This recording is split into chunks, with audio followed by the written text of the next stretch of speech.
എൻ്റെ കണ്ണ് നിറച്ച സംഭവമാണ്.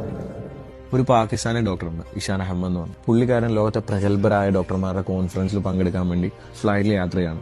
കാലാവസ്ഥയുടെ കുറെ പ്രശ്നങ്ങൾ കാരണം ഫ്ലൈറ്റ് എവിടെയോ ഒരു സ്ഥലത്ത് ലാൻഡ് ചെയ്യണം. അപ്പോൾ പുള്ളി വിമാനത്തിന്റെ അധികൃതരോട് സംസാരിച്ചു, എനിക്ക് ഇന്ന കോൺഫറൻസിന് പോകാനാണ്. അങ്ങനെ ഒരു ടാക്സി ഏർപ്പാടാക്കി പുള്ളി പോവുകയാണ്. പക്ഷെ ടാക്സി നിന്നു പോകേണ്ടൊരവസ്ഥ വന്നു. കാലാവസ്ഥ വളരെ രൂക്ഷമായി.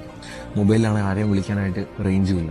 അങ്ങനെ തൊട്ടടുത്തൊരു കൂര ഉണ്ട്. പുള്ളി കൂര എടുത്ത് പോയപ്പോൾ ഒരു ഉമ്മ നമസ്കരിക്കുകയാണ്. ഉമ്മയുടെ തൊട്ടടുത്തൊരു മോനും കിടപ്പുണ്ട്. നമസ്കാരത്തിന് ശേഷം ഷഹമ്മദ് ചോദിച്ചു, തനിക്ക് കുറച്ച് കുടിക്കാൻ വെള്ളം വേണം. വെള്ളം കുടിച്ചതിന് ശേഷം അദ്ദേഹം ചോദിക്കുകയാണ്, ഉമ്മ ഈ കിടക്കുന്ന ആരാണ്? പറയാണ്, ഇതെന്റെ പേരക്കുട്ടിയാണ്. ഇവന്റെ ഉമ്മയും പാപ്പയും ഒരു അപകടത്തിൽപ്പെട്ട് മരിച്ചുപോയി. ഇവനൊരു മാറാരോഗം പിടിപെട്ട് ഇവനെ ഞാൻ എല്ലായിടത്തും കൊണ്ട് ചികിത്സിച്ചു. നിറയെ പൈസ, എന്റെ കയ്യിലുള്ള പൈസ മുഴുവനും ഞാൻ ചെലവാക്കി. പക്ഷെ ഇവന്റെ രോഗം മാറുന്നില്ല. കൊണ്ടുപോകാൻ പറ്റുന്നിടത്തെല്ലാം കൊണ്ടുപോയി, രോഗം മാറുന്നില്ല. അപ്പൊ നാട്ടുകാർ പറയുന്നുണ്ട്, തെക്കൻ പാകിസ്ഥാനിലെ ഡോക്ടറുണ്ട്, പ്രഗത്ഭനായ ഒരു ഡോക്ടറുണ്ട്, ചിലപ്പോൾ അദ്ദേഹത്തെ കണ്ടാൽ ഇവന്റെ രോഗം മാറിയേക്കാം. പക്ഷെ അദ്ദേഹത്തിനെ കാണാനായിട്ട് എൻ്റെ പൈസ ഇല്ല. അദ്ദേഹത്തിനെ കാണാൻ വേണ്ടി നീ കുറെ നാൾ കാത്തിരിക്കേണ്ടി വരും. പക്ഷെ ഞാൻ അള്ളാഹുവിനോട് ദുആ ചെയ്യുന്നുണ്ട്, എന്തെങ്കിലും വഴിയുണ്ടെങ്കിൽ എനിക്ക് അദ്ദേഹത്തെ കാണണമെന്ന്. അയാളപ്പോൾ ചോദിക്കുകയാണ്, എന്താവും ആ ഡോക്ടറിന്റെ പേര്? അപ്പൊ ഉമ്മ പറയണം, ഇഷാൻ അഹമ്മദ്.